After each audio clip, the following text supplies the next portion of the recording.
Oke, yang pertama saya akan menjelaskan tentang pengertian farmakoepidemiologi. Farmakoepidemiologi mulai berkembang sekitar tahun 1960 ketika obat golongan hipnotik yaitu thalidomid menyebabkan efek teratogenik pada sebagian endemik.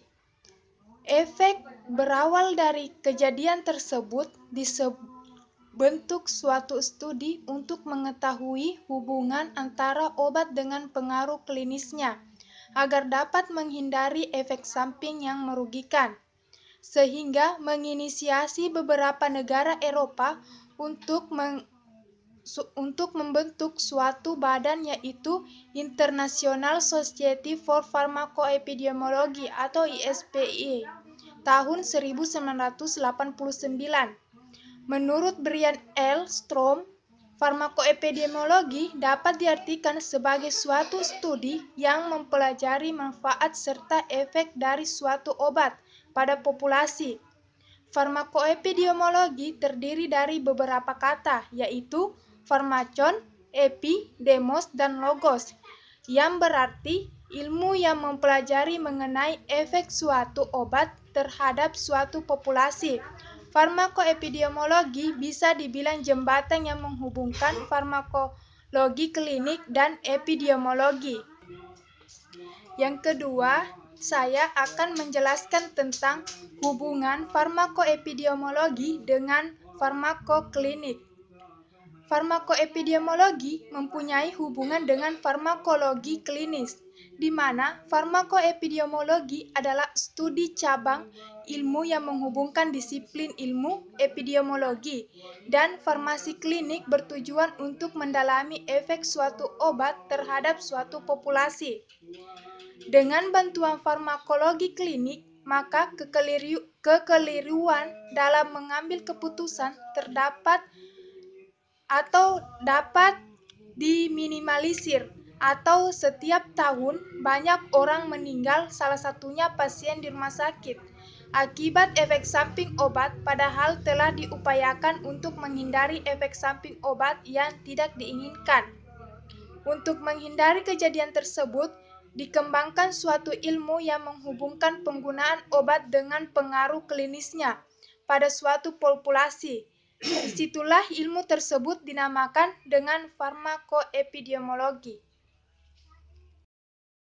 Baik, perkenalkan nama saya Nur Fadilah. Saya akan melanjutkan pemaparan materi farmakoepidemiologi tentang desain penelitian. Penelitian kualitatif adalah riset yang bersifat deskriptif dan cenderung menggunakan analisis dengan pendekatan induktif.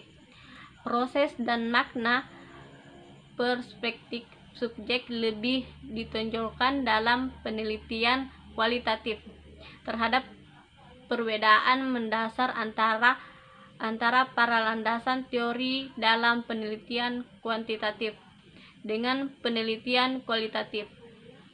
Dalam penelitian kuantitatif, penelitian berangkat dari teori menuju data dan berakhir pada penerimaan atau penolakan terhadap teori yang digunakan.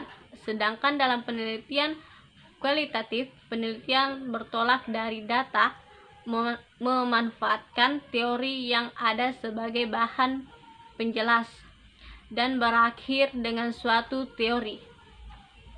Tujuan dilakukannya desain studi untuk mengendalikan efek samping atau penyakit yang mencegah efek dari obat yang diperkirakan dapat terjadi baik secara individu ataupun masyarakat.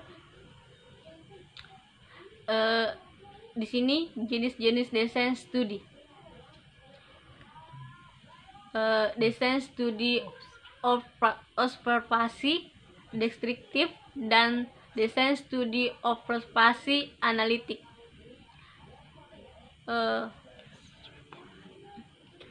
Case report, case series, case situational, studi kasus kontrol atau case road, studi hot atau studi potong lintang, atau studi transjurnal.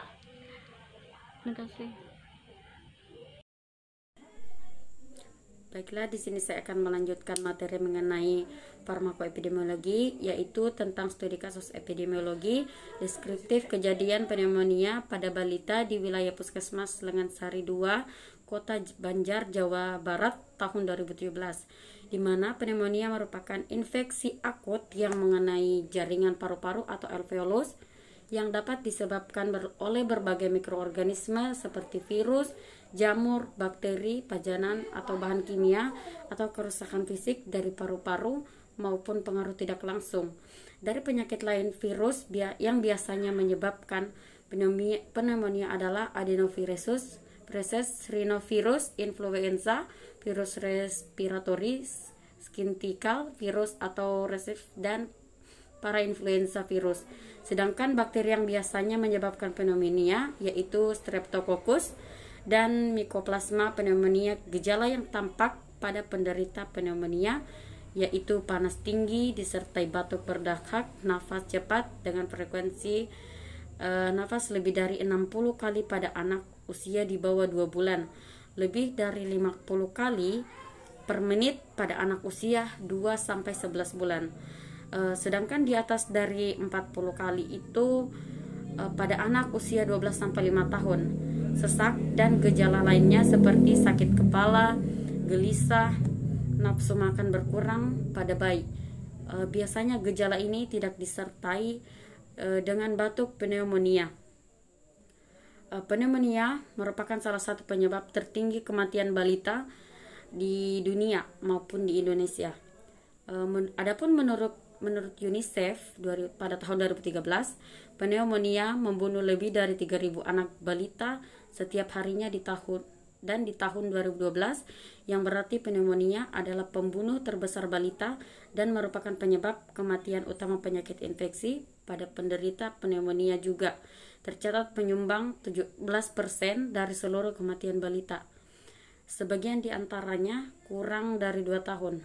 Adapun pada tahun 2015, berdasarkan data yang dirilis oleh Direktorat Jenderal Pengendalian Penyakit dan Penyihatan Lingkungan atau Ditjen P2PL Kemenkes Republik Indonesia, itu diperkirakan sekitar 16% dari seluruh kematian balita atau 5,9 juta di dunia diakibatkan penyakit pneumonia. Sedangkan pada tahun 2016 berdasarkan laporan WHO, angka kematian akibat pneumonia di seluruh dunia pada anak dengan usia di bawah 5 tahun adalah sebesar 15%. Nah, selanjutnya Banjar yaitu 8,6% kejadian pneumonia pada balita dapat disebabkan oleh beberapa faktor dalam epidemiologi deskriptif. Untuk menentukan faktor yang saling berkaitan dengan suatu kejadian atau penyakit, ketika karakteristik tersebut meliputi variabel balita, jenis kelaminnya, balita riwayat pemberian ASI eksklusif pada balita BBLR, riwayat pemberian vitamin A, riwayat pemberian imunisasi, pendidikan formal ibu, pengetahuan ibu, dan pekerjaan ibu mempengaruhi kejadian pneumonia pada balita. Adapun populasi pada penelitian ini adalah seluruh pasien balita baru penderita pneumonia yang tercatat di laporan Puskesmas Lengansari, Kota Banjar, Jawa Barat pada bulan Januari 2016 sampai bulan Februari tahun 2017 dengan jumlah 182 balita kasus, namun yang ditemukan di lapangan hanya 150 balita kasus besar. Sampel yang digunakan dalam penelitian ini yaitu 2 jenis besar sampel. Dengan keseluruhan, populasi digunakan untuk pemetaan pola sebaran kejadian pneumonia dan penggambaran beberapa variabel, diantaranya umur balita, jenis kelamin balita, dan waktu kejadian pneumonia menurut karakteristik orang besar. Orang besar sampel minimal yaitu 71 balita kasus digunakan untuk penggambaran variabel lainnya. Sampel diambil dari 11 disusun di wilayah kerja Puskesmas Langansari 2 Kota Banjar sesuai proporsi kasus berikut. Merupakan jumlah sampel yang diambil pada tiap dusun. Mungkin itu saja materi lanjutan yang dapat saya sampaikan. Kurang dan lebihnya mohon dimaafkan. Wabillahi taufiq wal hidayah. Wassalamualaikum warahmatullahi wabarakatuh.